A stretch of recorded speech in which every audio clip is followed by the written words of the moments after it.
Les saluda Cristina Rodríguez desde los estudios de televisión del Nasdaq en Nueva York y desde aquí les acercamos lo más destacado de la economía y los mercados de Estados Unidos. Para hablar de todo ello, esta semana está de nuevo con nosotros José González, que es Managing Partner de GCG Advisors. Bienvenido, José. Encantado, Cristina, un placer.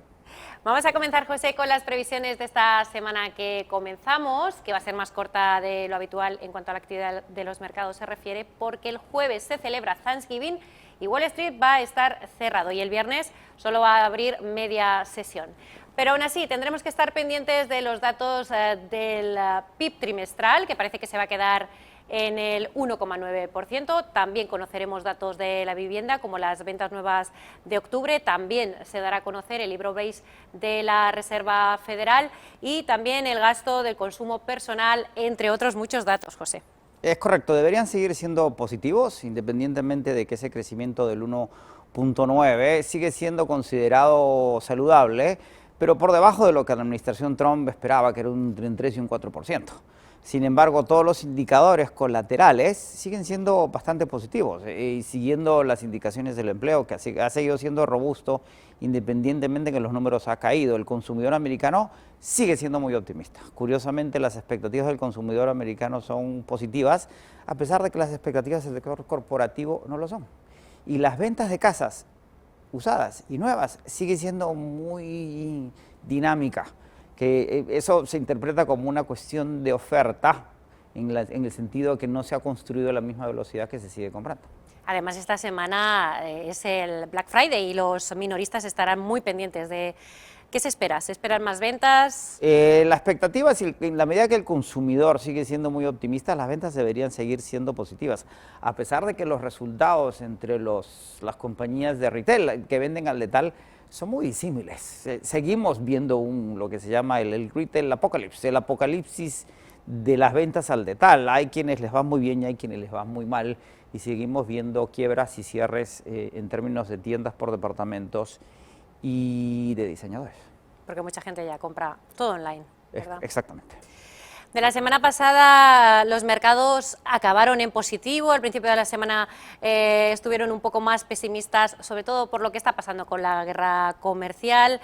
Depende de lo que digan, pues los mercados suben, bajan, y a final de semana Donald Trump dijo que parece que el acuerdo está potencialmente muy cerca de que se cierre, se firme, y quizás la única cosa que puede ser el punto de inflexión en que se tarde más en hacer, José, puede ser esos aranceles que China quiere que Donald Trump les quite, los aranceles que les puso en septiembre. ¿Cómo está en estos momentos la situación? Los asesores de la Casa Blanca al respecto no han sido muy claros, porque se filtró esta semana por los medios de comunicación norteamericanos una noticia de que más bien desde China, desde Beijing, no hay una actitud positiva de cara a que se llegue a lo que se llama el acuerdo, la etapa 1 del acuerdo, que se iba a hacer en fases, y desde la Casa Blanca se dice que no hay ninguna intención en firme todavía de reducir esos aranceles completamente. Y por otro lado, a iniciativa del senador Rubio, sale una resolución del gobierno norteamericano de favorecer a las protestas en Hong Kong, que ha irritado mucho al gobierno en Beijing y que podría, en función de ese irritamiento, no colaborar en términos de la guerra comercial. Por lo tanto, el mercado positivo, optimista. Recordemos además que ese optimismo del mercado tiene que ver también con la baja en las tasas, que sigue alimentando un mercado que sigue subiendo, pero cauto de cara a la guerra comercial. No nos queda claro cuál va a ser el resultado final.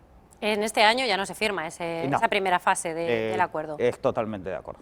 Y además hay una, en términos de los analistas, hay una especulación de que se piensa desde Beijing, si Trump sale reelegido o no, y si esa reelección o no determina que valga la pena seguir negociando con él o no en los términos que plantea sobre la mesa.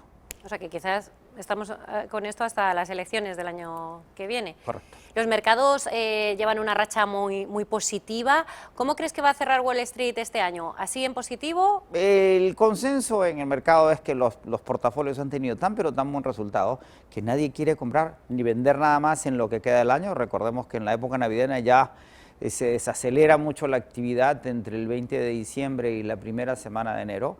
Y para Wall Street hay que entender que los bonos de los broker dealers y de los administradores de fondos se establecen de acuerdo al cierre del año. Entonces, los portafolios se mueven muy poco entre el 15 de diciembre y el 15 de enero, en donde el mercado se reubica. Entonces la expectativa general es que no debería pasar nada, a menos que haya algo que nos sorprenda o que alguna noticia, algún evento que generaría una venta, pero no hay nada en ciernes que se pueda prever que indique que eso vaya a ser así.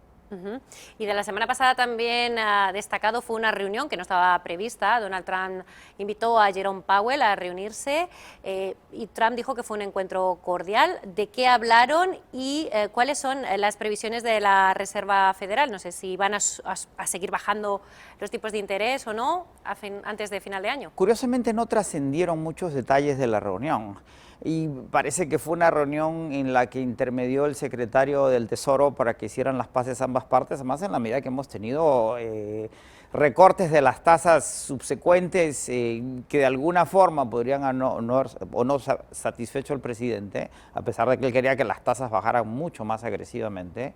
Y del otro lado, el presidente de la Reserva ha sido muy cauto en los últimos anuncios luego del último recorte de tasas, que hasta aquí llegamos. Las tasas no van a seguir bajando, las condiciones están estables, la economía sigue creciendo, el desempleo sigue a niveles históricos muy pero muy bajos y el ruido debería ceder en ese frente. Quizá Trump intentó presionarle un poquito para que las vuelva a bajar, no se sabe. Lo que suele decir la gente es que conoce al presidente es que en privado es muy cordial, es más bien sus tweets y sus declaraciones públicas las que suelen ser muy agresivas. Y nos espera una bajada, ¿no? Se van a quedar para final de ya año. Las tasas no deberían bajar y por otro lado, si bien el mercado ya decidió que no tendremos una recesión el próximo año, sí puede haber un riesgo que el Producto Interno Bruto siga cayendo y marginalmente, pero siga cayendo y la Reserva Federal podría reservarse lo que le queda en las tasas, que es marginal, para generar algún tipo de expectativa positiva el próximo año. Además, es un año electoral de una elección que va a ser dura y que va a generar mucho ruido político. Y bueno, de la semana pasada también conocimos algunos datos empresariales. No les fue muy bien, por ejemplo, a Boeing o a Home Depot, pero le fue bien, por ejemplo, a Target. Y también se habló mucho de WeWork, seguimos hablando de WeWork, que en esa reestructuración que está haciendo de la empresa ha decidido despedir a 2.400 empleados a nivel mundial. Y otra empresa, la mayor productora y distribuidora de leche del país, que se ha declarado en bancarrota. Es correcto. Entre Target y Home Depot vemos cómo el retail apocalypse sigue afectando, no todos los retailers son iguales. Y ha sido muy cíclico, porque no es que sea constante para unos, sino constante para otros. En el caso de Boeing, siguen teniendo problemas con el 737 MAX, seguimos teniendo ruido, seguimos teniendo noticias y la flota no despega. En tierra, no se sabe todavía, lo van retrasando y retrasando. Y no sabemos cuándo realmente vaya a despegar. Lo cual sigue afectando a Boeing en ese sentido. En el caso de WeWork, hoy día es cada vez más y más transparente que el ciclo de los IPOs tecnológicos, sin que haya lo que se llama un path to profitability, el sendero de las ganancias netas se cerró. WeWork fue el final de lo que ha sido un año de listados en las bolsas sin resultados positivos posteriores, que no había sucedido anteriormente. Y en el caso del mayor productor de leche en los Estados Unidos que se declara en bancarrota, tiene que ver con cambios en el consumo de lácteos. La gente consume cada vez más leche de vaca, como diríamos en español, la reemplaza por otros similares y también consume más agua. Y por otro lado hay mucha competencia en lo que se llaman private labels, leche que se vende con marcas específicas de las tiendas que lo venden, lo que ha causado que a pesar de que el precio de la leche esté subiendo, Dean Foods se tenga que declarar en bancarrota y tenga que buscar una solución a su división de lácteos que no va a mejorar en el futuro.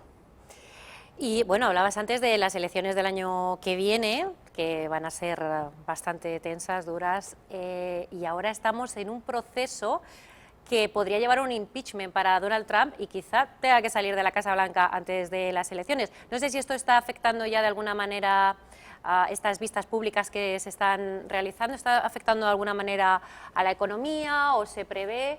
Y en el caso de que ocurra el impeachment y tenga que salir Trump, ¿Qué podría pasar? La lectura del mercado es que, recordemos que en Estados Unidos la política no necesariamente afecta a las políticas públicas, lo que se llama politics and policy, y el mercado ha permanecido expectante, pero sin escandalizarse, de acuerdo a lo que ya es clarísimo de que va a haber que la Cámara de Diputados va a elaborar los artículos de interpelación, que son los artículos de impeachment. La acusación viene, y ya para el próximo año será que el Senado se constituye como una corte de interpelación y votarán. Las expectativas siguen siendo que si eso sucediera antes de las elecciones, la mayoría republicana no va a votar por declarar culpable al presidente, por lo tanto no habría vacancia en la presidencia, pero si la investigación se prolonga y es tan larga como fue en el caso de Nixon, habría que ver qué resultados hay en las elecciones, lo que podría determinar qué se decide o no en función de esta interpelación.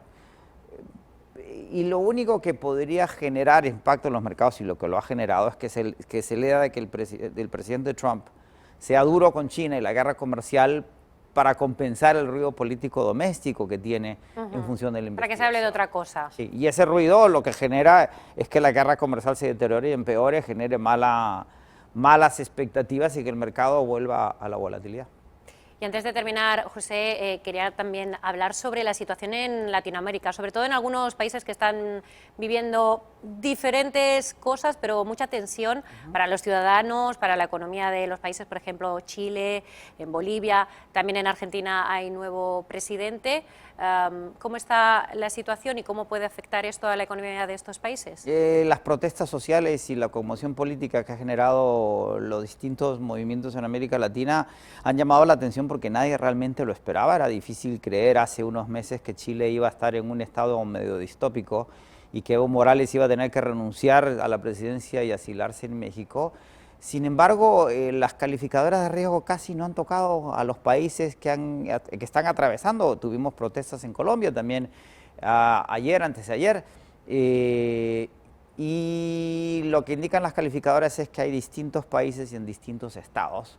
Por lo tanto, los movimientos sociales y la protesta política no tiende a afectar lo que es una base macroeconómica muy sólida, a los cuales sí, hay países como Ecuador y Argentina que sí tienen problemas financieros, en los cuales sí han habido modificaciones en las calificaciones, pero países como Chile o Perú, por ejemplo, en donde el presidente Vizcarra disolvió el Congreso hace unos meses, no veo ningún tipo de perspectiva negativa. Panamá y Perú acaban de colocar bonos la semana pasada en Nueva York con resultados estelares. Y Bolivia la acaban sí de modificar la calificación en base al impacto que podría tener el ruido político, que es constante, en sus indicadores macroeconómicos, que no es el caso de Chile, por ejemplo.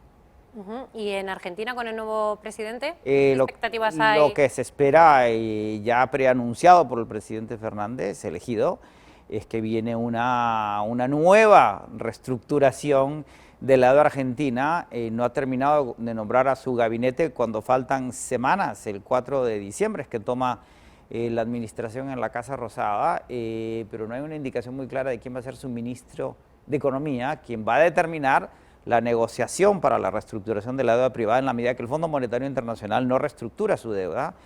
Y ahí va a ser las indicaciones del fondo van a ser claras en términos de cuánto va a ser la quita, es decir, a cuánto se va a descontar la deuda de los bonos y la deuda de las provincias de cara a las obligaciones de pago al fondo y lo que se llama la sustentabilidad de la deuda. La actitud de Fernández, sin embargo, ha sido muy constructiva. Nadie espera que haya una actitud en Argentina similar a la que hubo post-devaluación y default del 2002. Muchas cosas de los que tendremos que estar atentos en estos próximos días. José González, muchas gracias por estar en Estrategias de Inversión. Encantado. Y a ustedes les esperamos con más noticias de la economía y los mercados de Estados Unidos desde aquí, desde los estudios de televisión del Nasdaq en Nueva York. Saludos, Cristina Rodríguez.